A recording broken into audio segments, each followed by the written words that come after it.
There's a poem about the HMS Bounty. Who the most tourist? Who phony is baloney? Who sandwich meat? Who cuts cold? Who cuckold?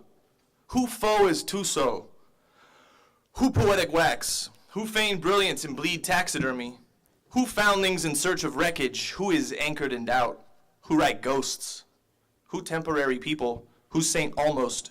Who is mostly flotsam? Who is underwater perfect? Who misappropriated sea drift? Who goods cast overboard deliberately to lighten or improve stability? Who is jettisoned pornographic desideratum under duress? Who the first carpenter? Who ride the pale horse of oblivion? Who is guilt as displaced aggression?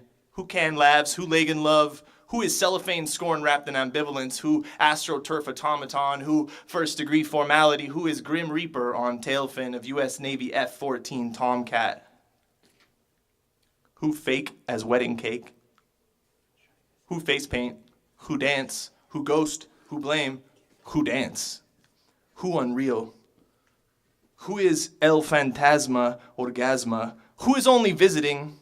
Who chooses? Who chose you? Who you is? Who blame? Who cop out? Who machine made? Who made you? Who you is? Who is a mediocre poet but a fucking fantastic ukulele player? Who is commanding lieutenant of Her Royal Majesty, the harem of misery, the sad poet mayor of Valencia Street, the patron saint of mediocrity? Who totem king paranoia? Who cover band as Promised Land? Who think they smart? Who knows stupid? Who all hype, no substance, all bite, not bogus? How clear is obvious, how see-through transparent? Who counterfeit sincerity? Who make-believe magnanimity? Who fraudulent antipathy? Who mock documentary of pseudo-self hidden inside your pillowcase? Who the most tourist? Who is a rich kid? Who makes art? Make art, rich kid. Make art. From a Baltimore payphone to your lover in Puerto Rico, before the hurricane, before the shipwreck, before the empty medicine cabinet, they mispronounced you pirate, fugitive, captor. And just as the sea summons, as the grudge thaws, as the fog nullifies all warning signs, a colossal cruise ship unloads swarms of provisional people onto the pavement. Hordes of lifeless past and future lovers, rubbernecking the hollow beats between stanzas, perpetually waiting for the skyscraper windows to blink. Who comes home? Who ships out? Who looks up? This is a poem called, this is about this new dance craze. It's called Limbo Mania. She only loves me when I'm drunk. Splintered blue apology mouth, salty eyebrow, pillow fire, schizophrenia, Bermuda heroin triangle. She only loves me when I drink. Too many mile-high Mai Tais to ride the crowded reclaimed wood of ATM dry hump. Gin-soaked pine tree chocolate dispatch, blacked out neighbor's couch, piss pants, puke guts out, gluttony of letdown. She only loves me when I'm obvious. When I'm easy eyes, when I'm woodpecker breath, obligatory swoon, hot glue gun lungs, sloppy mustache anchor, vextious spleen of St. Nicholas, short skirt, religious girls, drunk apostles' creed, capsize, magician's teeth. She only loves me when I'm alchemist, when I'm desperate, when I need her and that's everything. In the Pacific Ocean, the end of the world, in California, this obvious croaking monument is merely a fickle and betrayed absence where the impatient wait for the final grain of sand to slip through the hourglass so we can finally flip that motherfucker over. She only loves me when I eat pussy. Or on the occasions when we go out dancing and catch ourselves singing naked panopticon lullabies, nocturnal lemonade stands of lust. The sidewalk opens up in a flood of shivering sex-crazed search parties. She only loves me when we're lost at sea. Or in the deepest, darkest, dirtiest corners of the swamp, where the only unreasonable box left unchecked is the one next to the only reasonable unchecked box is the one just to the left of the sentence that reads, "Get off the internet and write a fucking poem." Cancer is the universe expanding. My hero is a time bomb. Click. You're only as cliche as the sound of your own. Click.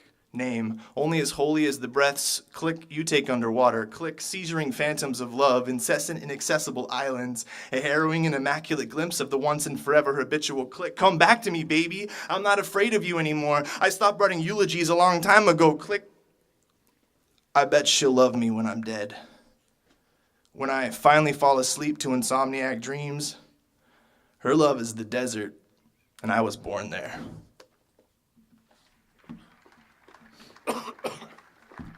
Okay, I have one more. One cannot escape place.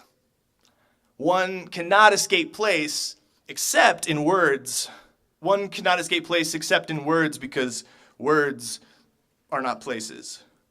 For example, you can't take the bus to Infinite, Idaho, or James Joyce, New Jersey, and you will never relieve yourself on the side of the road in the outskirts of dementia or in the public restrooms in Recrudescence, Rhode Island. Trust me, these places don't even exist. Even when I claim that I am standing on the corner of 16th and Mission as Thursday night abdicates her comfy chair to Friday morning, I am not insinuating this place, which now encumbers me, but having a syllable snowball fight in semantics 16,000 miles above nascent nowhere, boring Oregon is a place. Though I've never been there, once two of her racist redneck residents rescued us from the snowfall and rapture which stole our autonomy when we were too young to die with frozen snot in our mouths. However, San Francisco is not a place.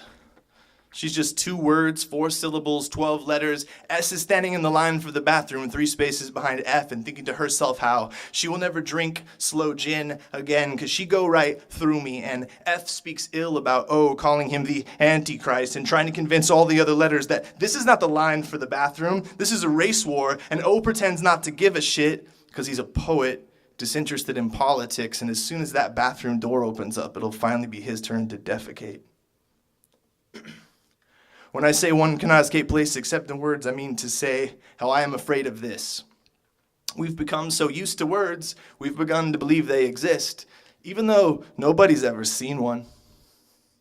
We've only read about them in books or on the cover of National Geographic. So take my picture, lover, ostensibly impervious promise-making machine, and prove once and for all that I exist. Because without this artifact, it would not be possible to decipher what is. Like one time, I could have swore I found God. But it was just another letter orgy. My idiopathic myopia mistook ephemeral syllables for absolute divinity, like when we were 15, and I claimed that I loved you because it sounded more convincing than my loins are on fire and masturbation gets lonely. When I say one cannot escape place except in words, I mean to say how we are on a metal bird between 2 places. How we used to be here, soon we will be there, but right now we haven't the slightest inclination as to where we are, how we got here, where we are going. In all earnestness, the only truth value with the audacity to escape that collectivity of our lips, that meaningless vacuum of tastes for one place over another, would be to say how we are here, and here is nowhere. When I say one cannot escape place except in words, I mean to say how we would perish without poetry. That nothing would be beautiful without madness. That he who sublimates is a masochist, and I will always love him to death for this because poets are not problem solvers.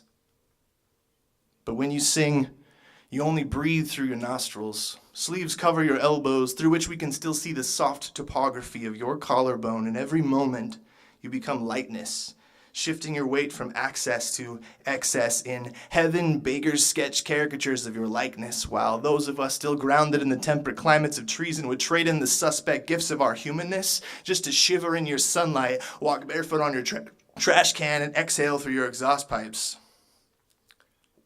One cannot escape place except in words, because words are not places. And when you get there, you can stop looking. You've already found it. Like your mother's legs before she met your father, yet more aerodynamic. They open when you get there and they close when you leave, and there is nothing foreign to the sound of our voicelessness. And the sunrise comes easy. Most likely you'll catch it without even casting a shadow. And I'm not trying to sleep with you, I just want a cigarette.